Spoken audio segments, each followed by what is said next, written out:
everybody, welcome to Shy City Boys. Jack Theil here alongside Carl Lyza. This is our first episode that we're going to be doing. We're going to try to do these every Tuesday, depending the time, maybe Wednesday morning, but we decided to crack this in around 2:30 today. On Tuesday, a little bit of background. Carl and I, we've been friends since high school, went to the same high school in Indiana.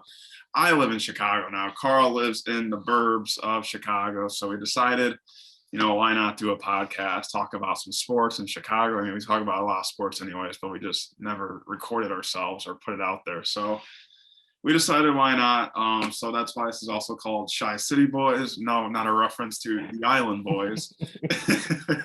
But yeah, just some friends talking about some Chicago sports. That's really about it. And Carl, anything you want to add there?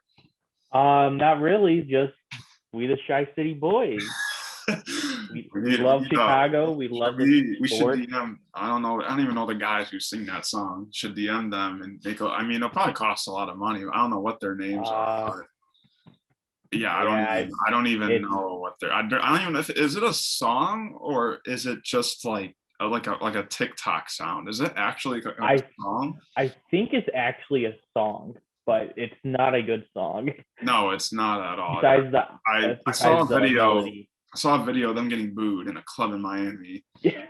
And then they walked off. I think it was Logan Paul's podcast. Yeah, Impulsive. So, yeah, they walked off. They're very interesting guys. But with that being said, we'll go right into sports. So obviously, we're going to start Chicago Bears. Fresh out of the gate, the Bears finished their season in what is very Bears fashion, losing a winnable game. Really terrible coaching, but that's it. Obviously, you all know that Matt Nagy and Ryan Pace are out the door, which leaves an opening for a new head coach, a new general manager, and obviously, Carl, the big talk is Matt Nagy. He is gone. Great guy. And he was a stand-up guy, but he just couldn't get the job done. Obviously, he won Coach of the Year his first year. You maybe could give that award to Vic Fangio while you're at it as well, but he's gone. The Bears, it seems like every hour there's a lot of head coaches lining up for this interviews. The most recent one is Brian Flores, who was fired from the Miami Dolphins after 2 winning seasons. But Carl, this is a list that keeps growing. Offensive and defensive coordinators from the Bills, and I don't know if it was the Bucs. I believe in the Bucs. Dan Quinn of the Dallas Cowboys, defensive coordinator, was on that list. I believe, like we just said, Brian Flores, Doug Peterson, ex-Super Bowl winning head coach for the Philadelphia Eagles. We found out who's going to be in charge of the decisions, and it makes you worry a little bit. But I want to get your thoughts on where. I mean, we might get more names as we're done talking about this, but with the names we have now, where could you see the Bears going with this head coach vacancy? Well, personally, I hate the fact that they're gonna hire a head coach before a GM. Like, it's unheard of. Like, have you seen anyone else do that before? Yeah, it's I'm not surprised, bro. This is McCaskey and Phillips really doing their job. Apparently Phillips has no say in hiring. Yeah, it's all McCaskey.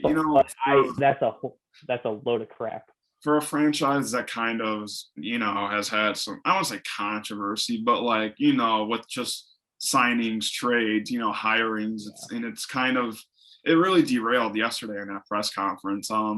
I believe a lot of reporters were getting a lot of crap for the questions they were asking, and they were good questions. A lot of them were just questions about the mindset of this, who's making decisions, and the Bears. I'm just gonna say the Bears. I don't want to be calling people out, but they really responded terribly to what it really made the Bears look more of a joke in terms of the front office yesterday. And I think that's the big question: who wants to be a part of this franchise? I'm not saying the Bears aren't a good franchise. I mean, they got Justin Fields in the helm. They got a future, in my opinion, Pro Bowl secondary and Jalen Johnson, future All-Pro linebacker, Roquan Smith. But Carl, we look at that list. Who could fill that spot in for the Bears? Now, a lot of these candidates are going to be interviewed by other teams as well. Yeah, the Bears aren't the only team that are looking for a head coach. So it comes down to, are the Bears the most desirable team? And like you said, does a head coach want to be hired before a general manager? Because I feel like sometimes as a head coach, you look at who is going to be, my boss, or who's going to be supplying the players on the field. Because I feel like if you don't have a good relationship with your general manager, that could go really south for you. Yeah.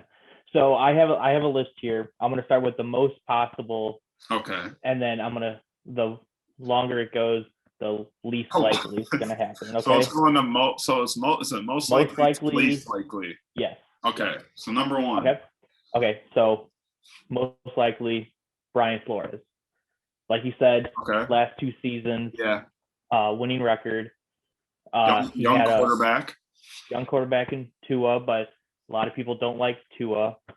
So he has experience with a running first quarterback. Okay. There. Okay. So second one, Byron Leftwich, the Bucs offensive coordinator. He hasn't been a head coach before, but he has ran that Bucs offense the past 2 seasons with Brady at the helm, and he could really help Justin Fields in his development. Another one would be Todd Bowles, the defensive coordinator for the Bucs. Yep. And you see a bunch of teams, once they fire a head coach, they'll go to the opposite side of the ball, like how Matt Nagy was an offensive coordinator beforehand, and the coach before, who was the coach before? For the Bears? Was it John Fox? It was John Fox, and then John Fox was a defensive guy. That's how they always go. They always switch offense, defense. But in this case, it's going to happen again. Unfortunately, I don't know, but I would hope for another offensive guy, because I really want Vic Fangio back as defensive coordinator, but that's just me. Yeah, we haven't even heard Vic Fangio's name mentioned in terms of the candidates. Like we said, this is a long process, and names are going to be added every day probably. I mean, I think the Bears are going to interview as many people as they want, and I don't see why not. I mean, this is something you have to get right with Justin Fields as your quarterback. And, I think Brian Flores makes the most sense. I think that, like you said, he's won in Miami, and, Miami didn't have the greatest of teams. And maybe their schedule wasn't the hardest, but he is a head coach. He's a coach, like you said, worked with young quarterback. That's something the Bears got. I think Byron Leftwich really intrigues me to see a guy like him work for the Bears, just because I think the type of offense they run, obviously, what's it called? That Tom Brady is not a quarterback like Justin Fields. He's a pocket guy, but Byron Leftwich, he's got experience at that position. He was behind Brady for years in New England. And I think, I think it really, in my opinion, I'd like it to be between with the list we have right now. Like, I think Vic Fangio should really have an opportunity, just because I really felt bad when, he was defensive coordinator. He didn't get the opportunity, and then he left, and I don't blame him. I mean, he got a head coaching job, and unfortunately didn't work with him in Denver. But, I think Dan Quinn does intrigue me a little bit. I know he's had some choke jobs in Atlanta, and he's more of a defensive guy, but he has worked with some high caliber offenses in his career with the Atlanta Falcons. I mean, he's worked guys with Matt Ryan, Julio Jones, Calvin Ridley. I believe Tony Gonzalez was there at some of his time with Dan Quinn. Roddy White, another guy I believe should have been there with, so I think Dan Quinn is like my underdog. I think if Dan Quinn is like my underdog, and look what the job he's done with the Cowboys this year. Now, give Mike McCarthy credit as well, and Kellen Moore. But, this is a really good Dallas Cowboys defense. And, when I look at the Cowboys defense, there's a lot of similarities between the Bears, but the Cowboys defense is better athletes than the Bears. That's straight up. But I think Dan Quinn is my underdog. But I'm going to say this. In my opinion, it could be between Leftwich and Flores. Obviously, they have to want to come to Chicago. I mean, they're not going to say no to a coaching interview. So it also depends how that interview goes. And if they're okay, with not knowing who the GM is, and with talking about that, let's go right into that. Ryan Pace is fired, thankfully. The one thing I'll say about Ryan Pace is he was not the greatest general manager. And people argue that because he had a lot of good late round draft picks. And he brought us Justin Fields. We'll see how that goes. Jalen Johnson, who we expect is going to be, one of the really good secondary. Roquan Smith, obviously, is really good, but it's a guy who had a lot of misses. And, people say that, oh, this guy was a hidden gem finder. And I don't think it matters if you find hidden gems if you don't win football games. We didn't win a playoff. We didn't win a playoff game under him. We made the playoffs once. Yeah, once or twice. Right? Yeah, I keep forgetting that we made the playoffs last year. It doesn't even feel like it. Like 7th seed doesn't feel like playoffs. No, it didn't even feel like it. It just felt like a game we had to play. But hey, we did have the MVP. Yeah, Nickelodeon valuable player. If you want, if that's what makes Ryan Pace a good GM, I might have to. No. But I do have a couple of candidates that I wouldn't mind being interviewed. Yeah, and I think this is a good direction for the Bears. And nothing against Ryan Pace. He's young. He's going to get an NFL job somewhere. But he wasn't ready, and he couldn't live up to that general manager role. I know a lot of people liked him and were thinking about keeping him within the Bears. But I'm really glad that they said, no, you're done. You and Matt Nagy are gone. And a little buddy relationship, it's done. We're starting over. And I think obviously we said, we talked about candidates for the head coach position, and now we got candidates for the general manager position. And we've seen, I believe, 5 candidates so far going to be interviewed, and 4 of them are from 2 of the same teams. We have a couple from the Indianapolis Colts, I believe, the assistant general manager and one of the head scouts, and then same the Cleveland Browns as well. I forget who the other candidate was. Actually, it was Champ Kelly, the Bears assistant director of player scouting. So also with that list,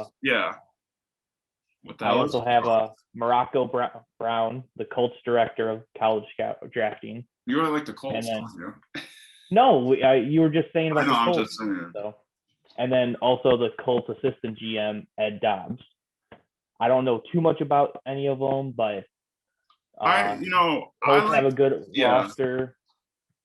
So I like the Colts assistant general manager. I think the Colts have done a good job drafting. And yes, they did have the worst loss in franchise history the other day. But, the guys they've been able to steal in the draft and pick, and they've made the playoffs multiple times. So they know how to win. And, you look at some of the draft guys, Quentin Nelson, maybe a Hall of Famer. That's my guy.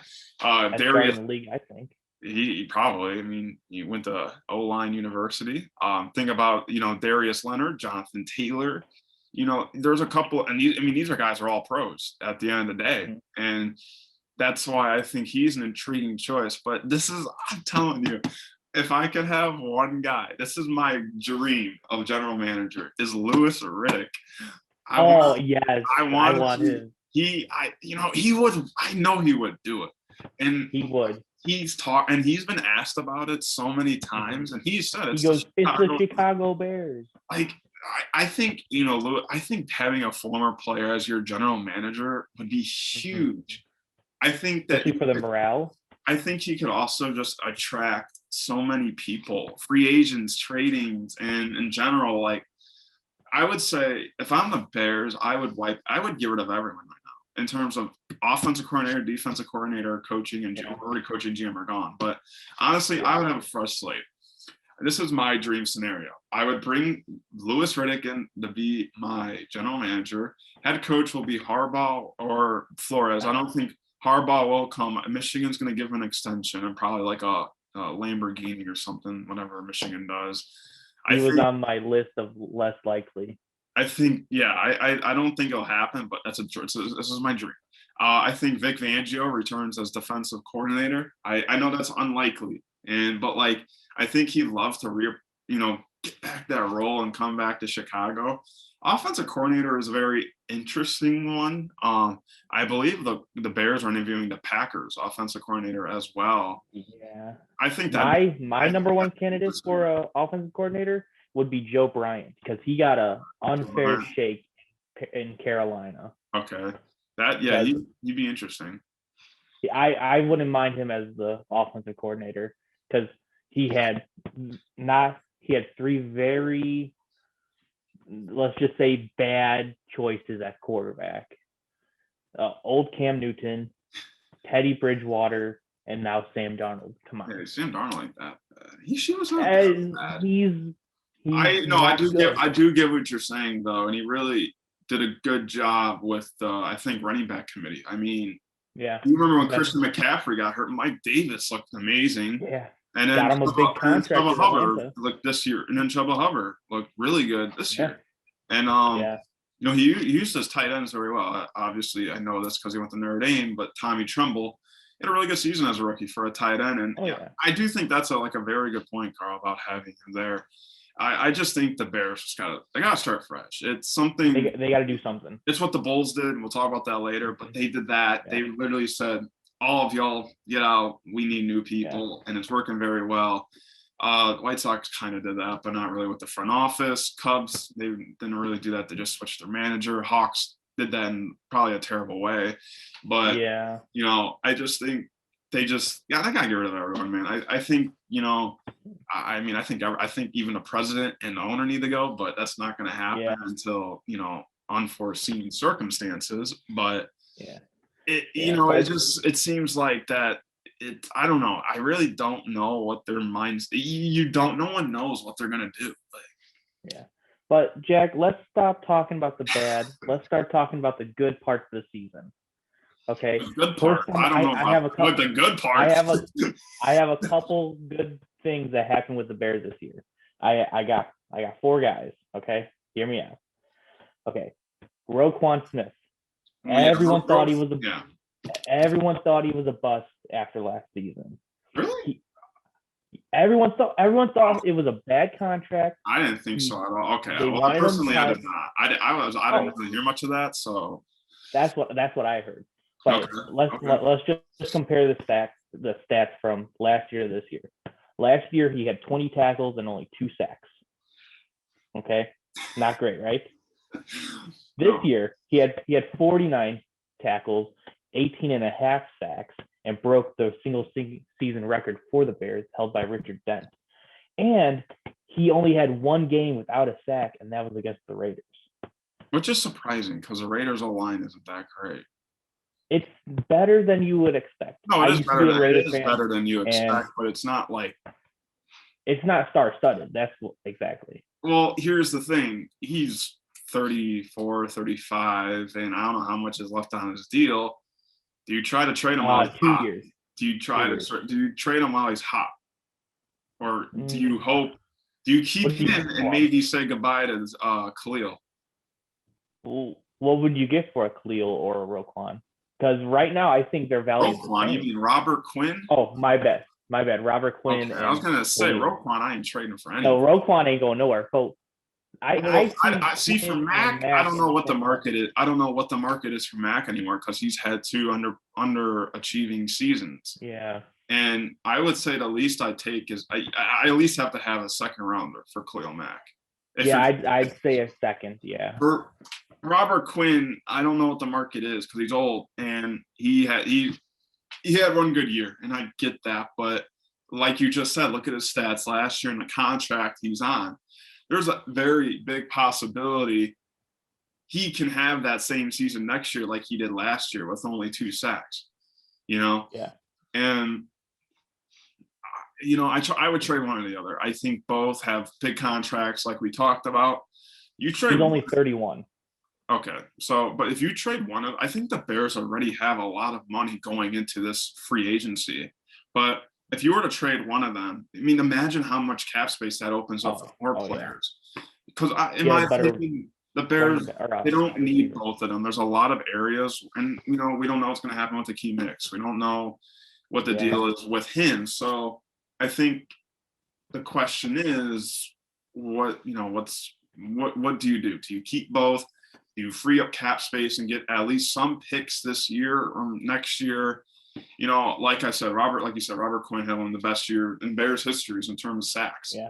And do you ride high in that? Do you say we loved it, but time to go? Is it time for Khalil Mack to go? I know. That's the thing. This is going to be a crazy offseason for the Bears, not just coaching changes and general managers, but a lot of players. Allen Robinson, do you bring him back? Do you, That's a what big do you do at the question. quarterback? Obviously, who do you put behind Fields? What do you do at the receiver position? Yeah. Because no offense, it can't just be Darnell Mooney.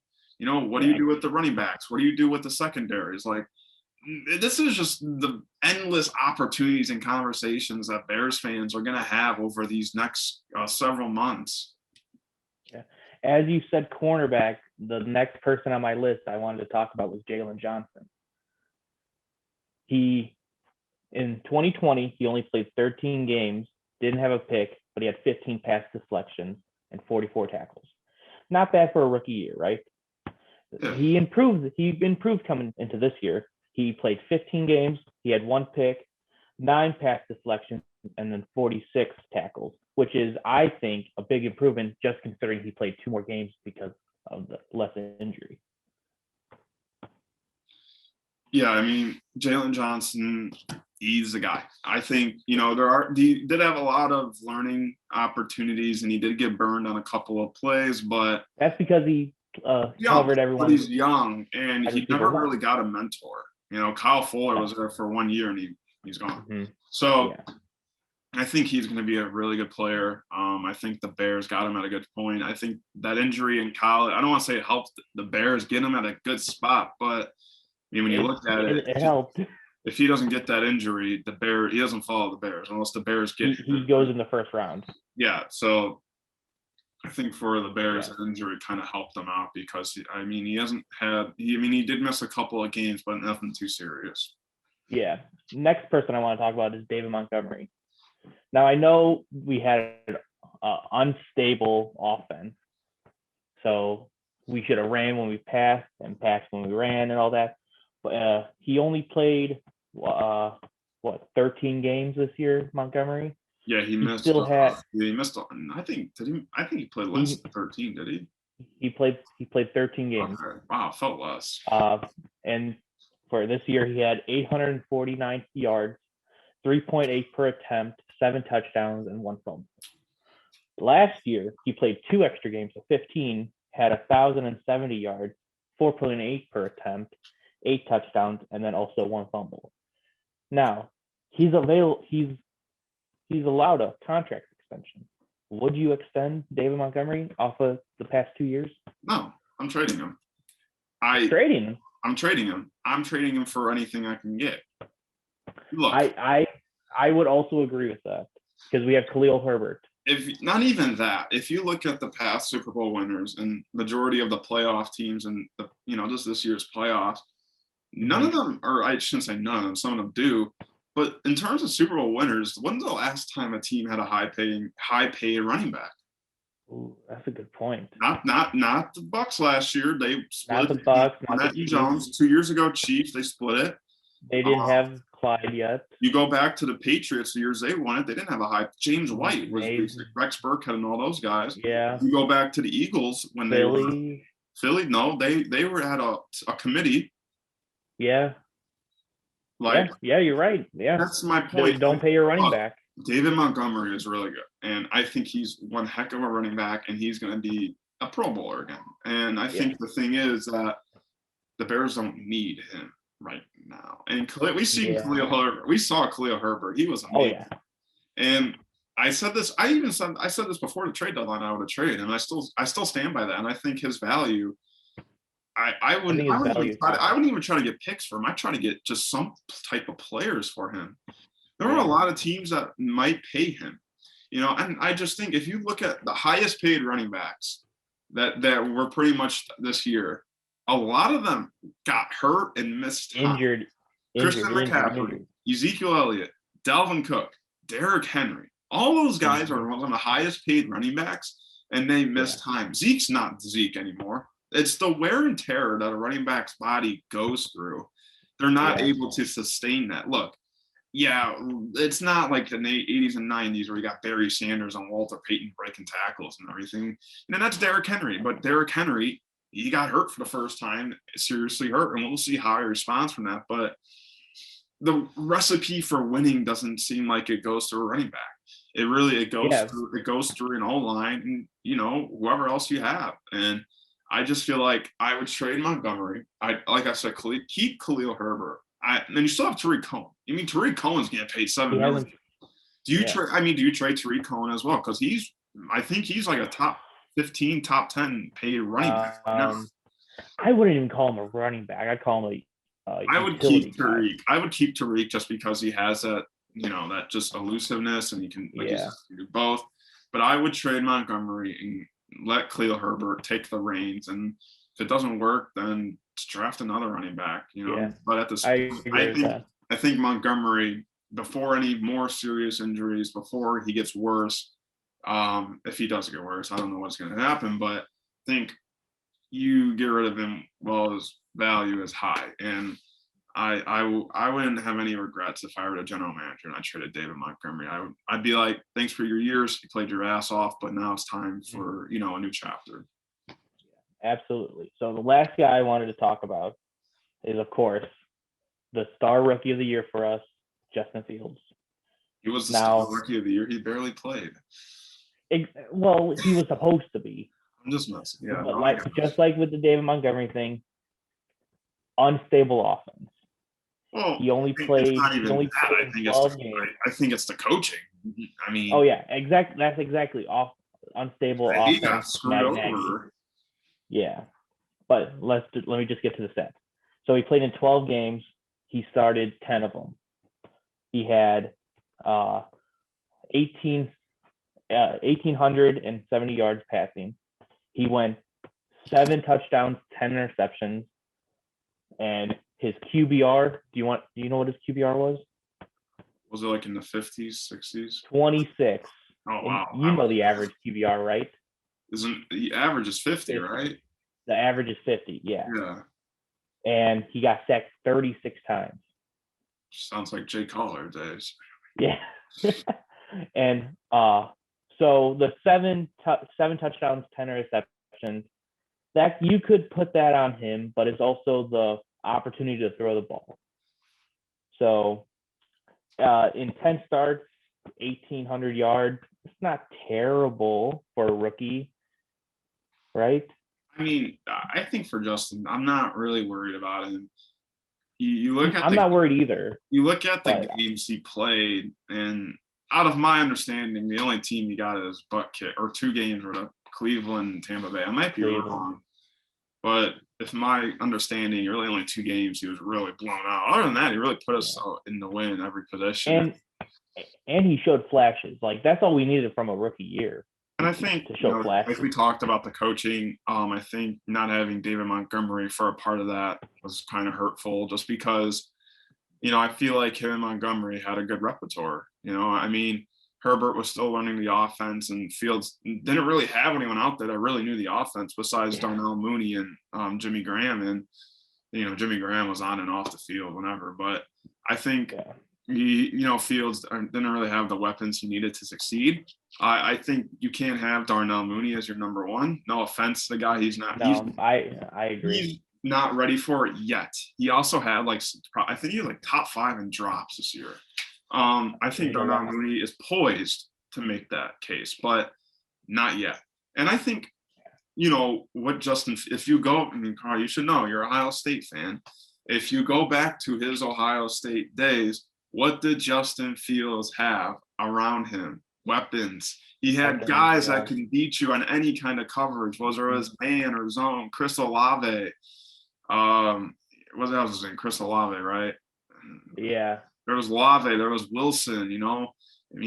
He just had, and then Luke Farrell. He was a good tight end for Buckeyes as well. Cole Kmet is a good tight end as well. But he needs weapons, and I feel like, look, no offense to Marquise Goodwin, Damari Bird, who else? Honestly, even Allen Robinson this year. He was, those aren't the guys that are going to help you succeed. Now, I'm not saying these guys are good because of their receivers, but look at the young quarterbacks that are thriving right now. Joe Burrow, look who he has in his arsenal. Josh Allen, Stephon Diggs. That's really his only weapon. Kyler Murray has DeAndre Hopkins now. Look at Patrick Mahomes when he came up. Tyreek Hill and Travis Kelce. Yeah. And I'm not saying they're only good because of that, but it really helps when you have a good support system. Now Oh, look yeah. at some of the quarterbacks that struggled this year. Trevor Lawrence, his best receiver is Marvin Jones, who's way out of his prime. You Yeah. look at a guy like Zach Wilson. I mean, he's just lost in the Jets land. Sam Darnold throwing a Robbie I mean, that's Anderson. another good point as well. Sam Darnold. I think even go back to Mitch Trubisky. You didn't really have much. You Yeah. only had Allen Robinson. Allen Robinson wasn't really elite at that Yeah. time. So, I just Mhm. think of that. I just think if you just got to give him the appropriate weapons. And all I'm going to say is there are two receivers that are free agents that could really make Justin Fields an all-pro quarterback. I have Devontae a feeling I Adams know. and Calvin Ridley are both free agents. Just Yep. saying. Obviously, I feel like Adams is only staying if Rodgers stays. If Rodgers goes, Adams gone. Well, But if Calvin you, Ridley, he wants to leave, I think, and I yeah, think Bears they can just work their magic a little bit. yeah, I mean, God, have a guy like Calvin Ridley, or don't. I mean, Devontae Adams isn't going to happen, but no. Calvin Ridley could. That Oh yeah, actually has I can see Ridley. possibility, and I feel like to have a guy like that for Justin Fields would be so big. And that's why I feel like I'm not too hard on him. He didn't have the right weapons. Yeah, And, exactly. he's going to work with Darnell Mooney some more. And that's going to be good. We'll see how that works out next year, obviously. But I think you obviously look at him and you can be a stat looker or you can actually watch the film. I mean, he did what he could do. And sometimes it seemed like the coaching didn't coach. I think he was on his own at points, and we'll see if that changes. Now this is a whole new, and this is hard for him. It's a brand new system. Everything's coming in. Everything that he learned in year one on the Nagy, Laser, and maybe Laser's still there, but that could be totally, just gone in a couple of weeks. So I can't give him a grade yet just because I need to see him with the appropriate weapons on the team. So, I mean, he had a decent year. Like you said, he put us in a lot of positions to win. I just think, if I do have one thing, it's just awareness needs to get a lot better. Know when to go down. Don't try to extend the play on your You need to learn to slide. Yeah, and the sliding is a lot like a baseball sliding. Is that he gets a lot of late hits on him. So, I mean, that's kind of a good thing, but hopefully he doesn't get concussed. But that's all I would say. It's just better awareness. You gotta hold on to that ball. That's about it. But you hope that this team can supply him with the weapons like a lot of the premier young quarterbacks have right now. Okay, so let's move from the bad side of Chicago to the great side of Chicago. No, it's actually funny. Chicago Bulls. They are actually on different sides of Chicago. If you think of it, the Bears are in the South Loop, or not even the Loop, but like the South-ish side, and then the Bulls are on the West side of Chicago. Yeah. No, but the Bulls, they're number one in the East, baby. Yeah. Obviously, they lost the last game against the Mavericks. A little rough. Okay. I'm just it's being realistic. They lost Luka Doncic. Yeah. But I think one thing we've got to think about the Bulls is they are a powerhouse. They're going to be tested this week. They have the Pistons tonight. They have the Nets on Wednesday. Tomorrow, they have the Warriors on Friday. I think they have the Celtics Saturday or Sunday. Then they have the Grizzlies on Monday. 4 games in 5 nights. Yeah, and that's not easy at all. I think for the Bulls, this is a team that was only healthy for the first 2 weeks. And ever since then, they've been playing better basketball than those first 2 weeks. Right now, the Bulls are the healthiest they've been in a long time. Caruso is really the only one out. He was hurt. In protocol. Now he's in protocol. So, I mean, he got extra time to heal. But I think, obviously, the one thing, when talking about the Bulls is that are they contenders? Can they really pull this off? I mean, can they? Like, it's obvious the East is loaded this year. And not like other years. Oh, no, not like other years. But, like, but like with COVID and everything, obviously Kyrie's a part-time player.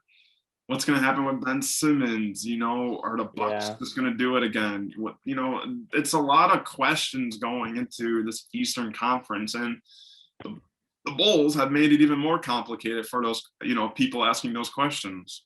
Yeah. But so the Bulls are first in the East.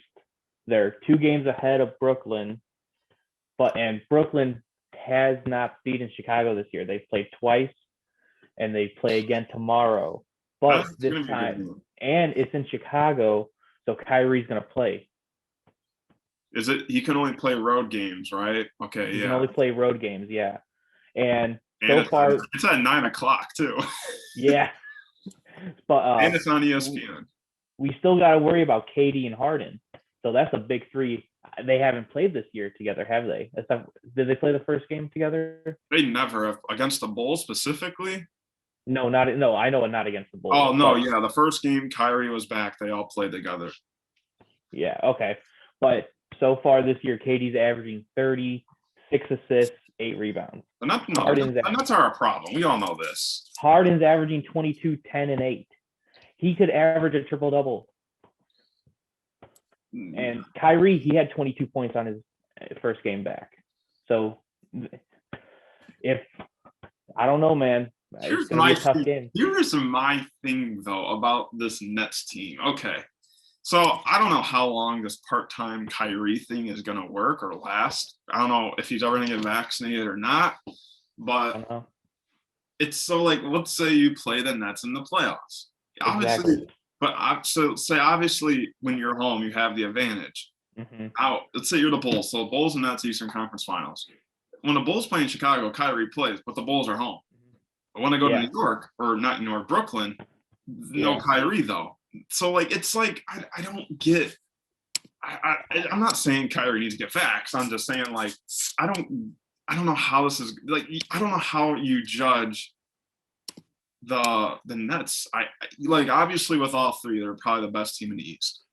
But like they're not going to be together all the time, and I feel like that messes up their game. And look, for the Bulls right now, it's been a whirlwind of a season. Still a lot to go. If I'm being real, I would have thought at this point they would have been like the 5th best team. But being first is overachieving.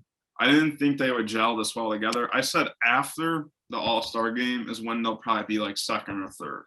They'll gel together, and then boom, just like that. But they just play complementary basketball. Obviously, Derozen and Lavine are the best duo in the NBA right now, in my opinion. Both are. Not according to NBA.com, but in a lot of other people's MVP ladders, both of them are like top 7. Alongside Curry, Giannis, Nikola, LeBron, and all those guys. And then obviously you look at Vuk, a guy who's really had himself an up and down season. You could say he's just really hasn't. I mean, he finds his stride some games, but he doesn't. I expect him to go off tonight against the Pistons. But and then there's Lonzo. Lonzo is shooting a career best from the 3-point line, obviously. Having a career year. 42% from the line. It doesn't even seem like he's having a career year, but that's just how sneaky he is.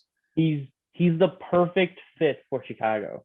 He is, and I think that's why. We needed him. And I think that's why. What's it called? I think that's why AK and what's his name? Eversley made an effort to go get him.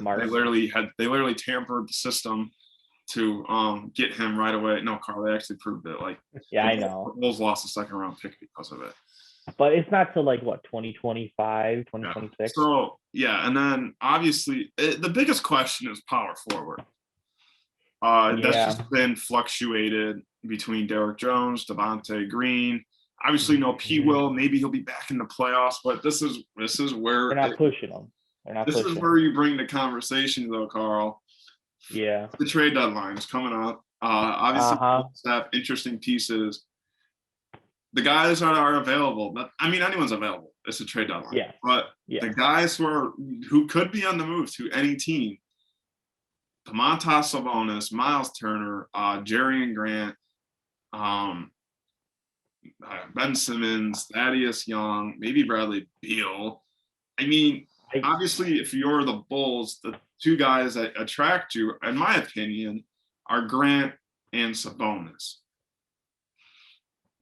I agree with the Grant one, but I don't think it sounds weird, but I don't think Indiana would do a trade with Chicago because they're in the same They're division. gonna read. They just I know Detroit's in the same division, but I think they would do a trade with us. Here's my thing. I don't think divisions really matter that much in basketball. Oh no, I completely agree, but still, I really can't remember the last time I went into a Bulls game, thinking like, oh, division rivals, all this. When I watch a Bulls game, I don't care if they're in a division, like the Bucks game that's next Friday. I'm not thinking, oh, division rival. I'm like, this is the Bucks. Like, I don't care. I don't think divisions matter really in basketball like they do in baseball or what's it called? Football. I think divisions are kind of like a loose end in basketball. Yeah. So let's just keep to these mock trades. What would you give up for Jeremy Grant? Well, here's the thing. Kobe White for me is untouchable. I agree. I am not trading him at all. I agree. Which means there's only one guy available to trade. Yeah. Oh, like I know I don't want to do it either, but all signs are pointing towards it. See, for Grant, he's hurt too. And how long is he out? He's out probably for 3 more weeks. Okay. But my thing is, if I can get anyone on the trade deadline right now, it's Domantas Sabonis. And I would give up Williams. We would have Sabonis for 2 more years after this year. We would have to pay him $22 million. He's an all-star though. But I like Sabonis. Man, he gives us size. He can shoot the ball. I do like Sabonis too. The one thing that worries me is, remember when we traded for Vuk last year? We were as bad as we were before him because it was a new offense for him. And and also the Laurie and Vooch thing didn't work. Well, yeah, but that's my thing. It's Sabonis almost like a Laurie in a way. No, I think I compare Sabonis to a poor man's Jokic. Okay. Laurie was a. That's the only player I will give up P. Will for is Sabonis. That's really? That is in trade talks. I have a trade that might work. Let's hear this. Okay, so I have Jeremy Grant for P. Will and a protected first. Okay, I think that would be the same for Sabonis. Maybe another player or just another pick. Yeah, and then my second and last one would be Harrison Barnes and or Marvin Bagley. Harrison Barnes, wow! For the same package, P. Will and a first. We would have to. I'd like to give both Barnes and Bagley. Bagley is unhappy with the situation. Exactly, and he wants out. They're not using him properly. I think if the Bulls can get him, I've been wanting this since. What if you could get? What if you could get Bagley for cheaper without getting rid of P. Will? No, I'm talking Barnes and Bagley. I know, but I'm just saying, what if they were like, we'll just give you Bagley, and we don't need to get P. Will? Would you still do that? Would you give Javonte Green? What about Derrick Jones? No, I like Derrick Jones. He's still only 24. I know, but we keep P. Will though. I don't think they would. I don't think this deal gets done without Patrick Williams. But if I'm going to be honest, I don't think the Bulls trade P. Will. I really don't. I see all signs. I don't want it to happen either. I don't think they will. I really don't know. Realistically, I don't think they will. What would you give for that though? Like, I really think I only get rid of P. Will if it's the Sabonis. I don't really see any other trades working out. I think you're valuing P. Will too high. I think he's don't get me wrong. I love Patrick Williams. I love him. He's great for the Bulls. But for an all-star, I don't know. I think P. Will is gonna be something like Kawhi Leonard. Not as good, but like the Paw. That's his nickname, the Paw. Yeah. Man, like he had so much promise going into this year. I know. Probably the Bulls would have a better record if he didn't get hurt, honestly. But Maybe, I would say Sabonis is really the only guy I trade for if it's P. Will. How would Like he, I said, Kobe okay, White. let's just imagine Sabonis gets traded to the Bulls for P. Will. Okay. How do you see that? What do you mean? 'Cause, Sabonis goes like, up forward. I know that, but like Vooch is a stretch five. Okay. Sabonis is he considered a stretch four? Kind of. I mean, he out rebounds Miles Turner as it is. Does he? Yes. No, he seriously does. Okay, and it would give us another passing guy. And if you want, you could fluctuate a lineup between Sabonis at the 5 when Vuk is on the bench, just like what they do with Lavine and Derozen. Can Sabonis shoot? When he wants to. No, I'm like, is he efficient? Yeah, like when he shoots, he makes it basically. He doesn't shoot a lot. He's not going to pull up Because 6 or 7. I don't know how that spacing would work with DeRozan and Lavine. Okay. Sabonis is the guy who's going to shoot like 23s, but he is a guy, he will shoot like 3 threes and probably make 1 or 2 of them, maybe 3 if he's lucky. Okay. And then he's a good defender. No, he has great ball skills for a big man. Okay. But I don't see it just straight up for P. Will. No, not straight up P. Will. You're going to have to give a pick or 2. Oh, okay.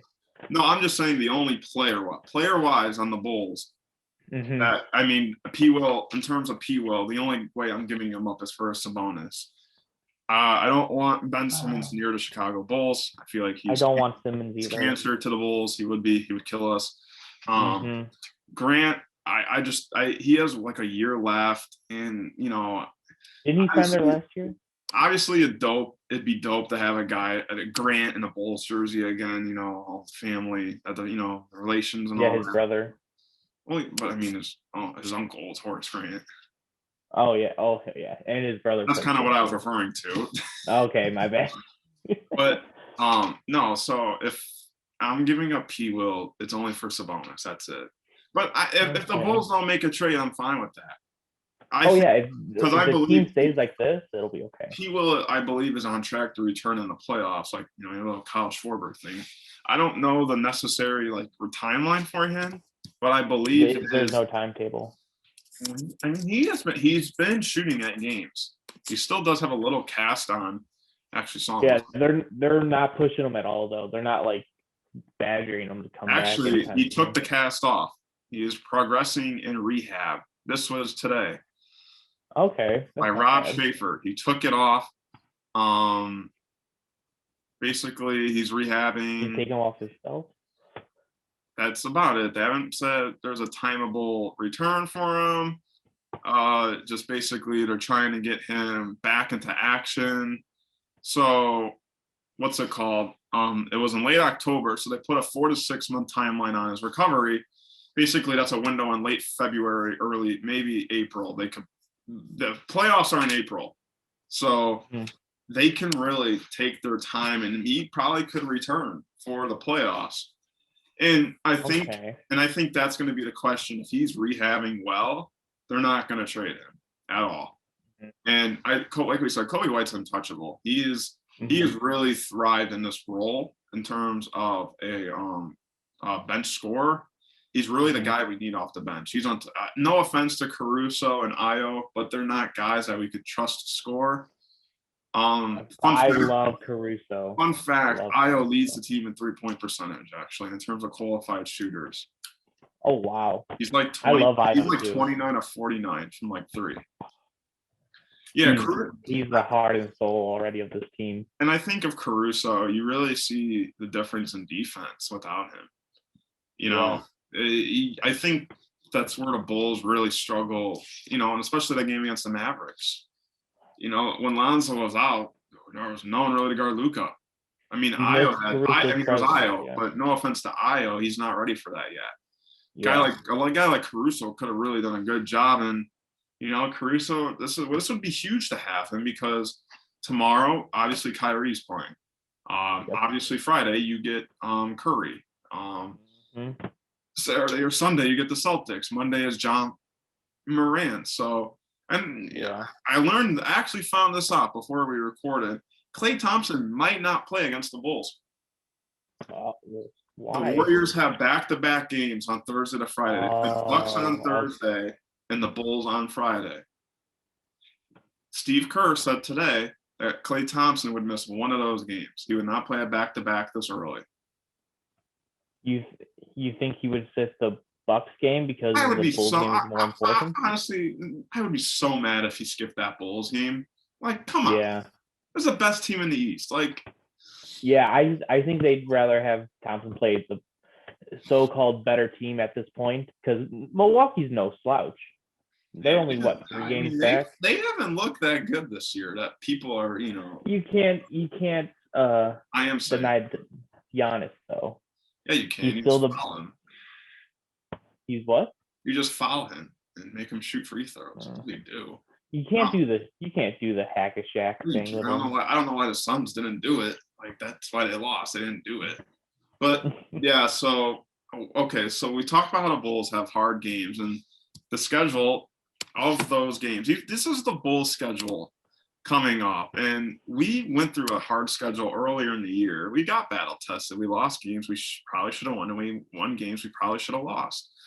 And this is what's upcoming. Let's see. So from January 11th to the 21st, so on a 10-day span, the Bulls play 7 games.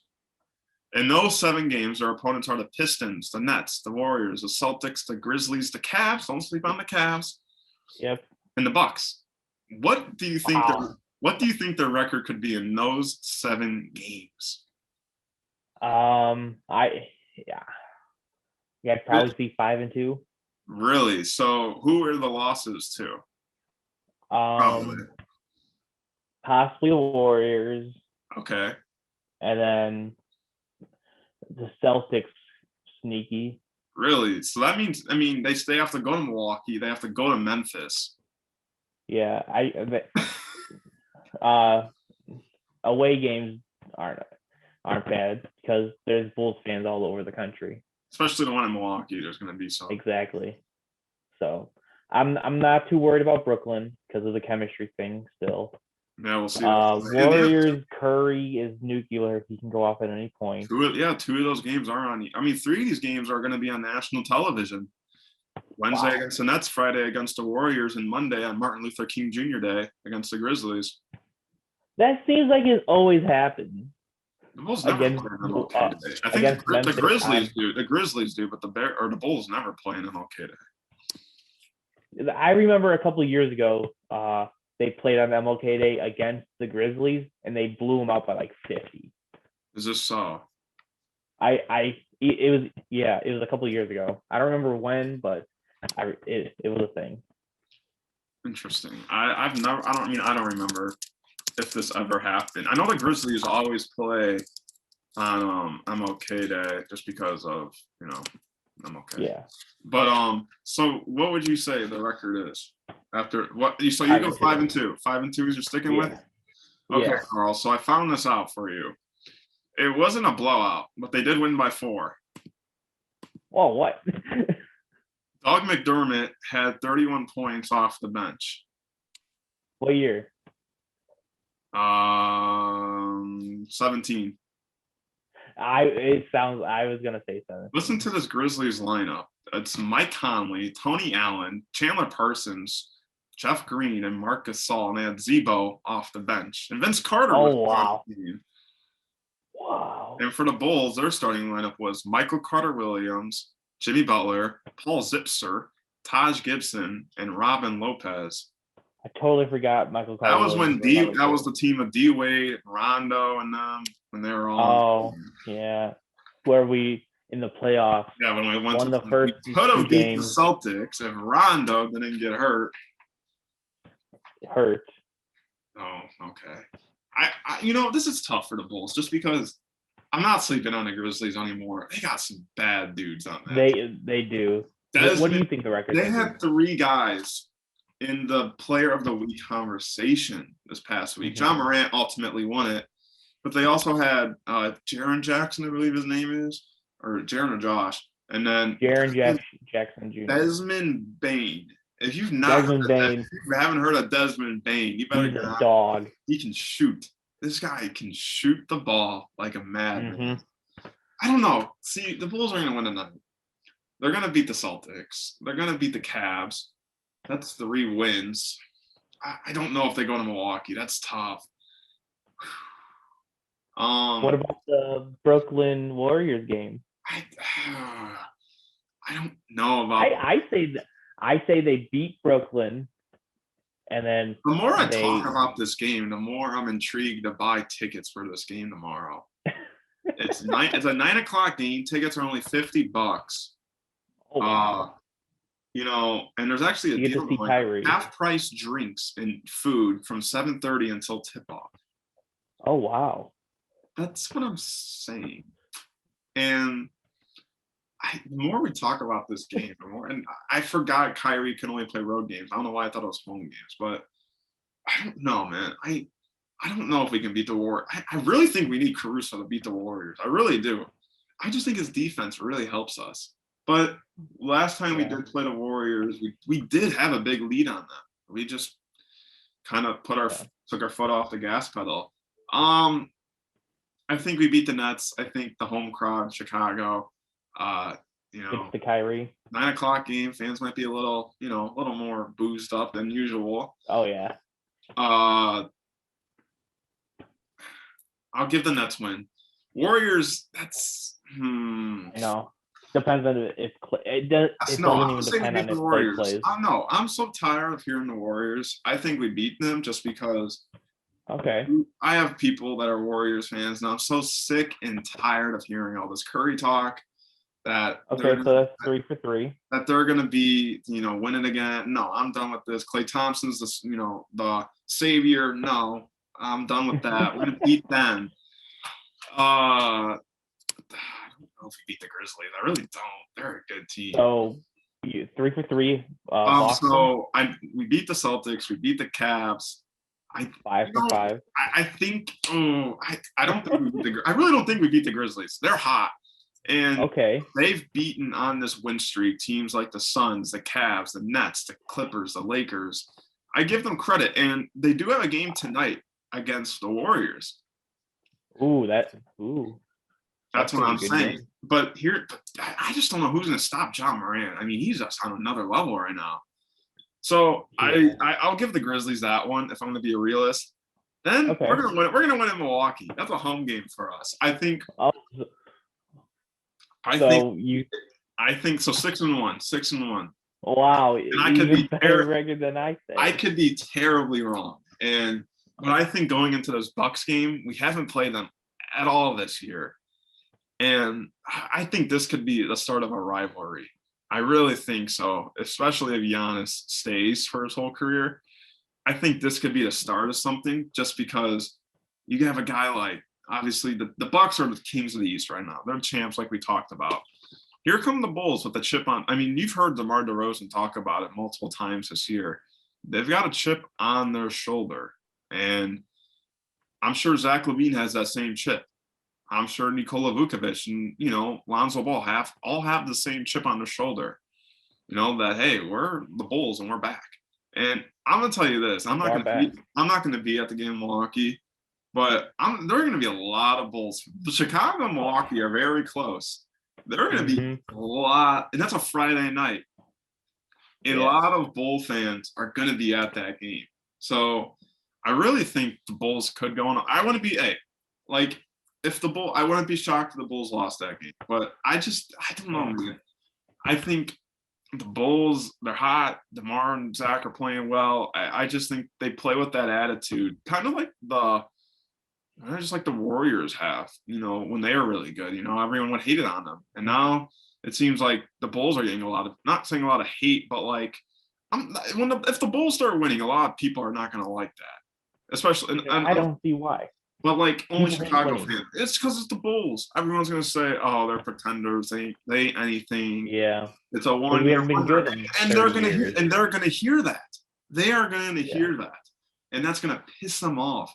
And you go into the MVP's home, the FISM Forum, Deer District, on a Friday night. I don't think the game's on prime time or anything, but talk about making noise, like going Mm-hmm. into Milwaukee and winning a basketball game.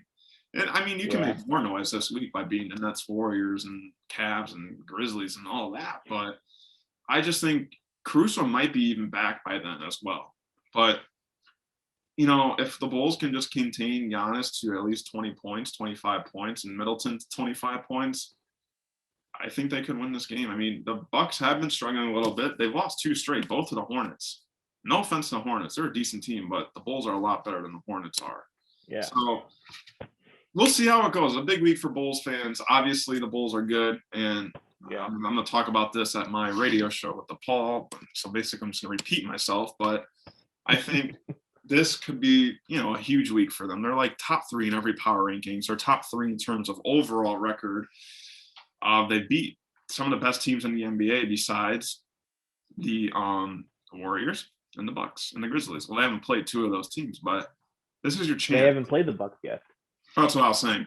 And I believe the Bulls, in terms of, I don't know if it was, I read this a couple of days ago. They have the best, I think it was win percentage or amount of wins against Western Conference teams.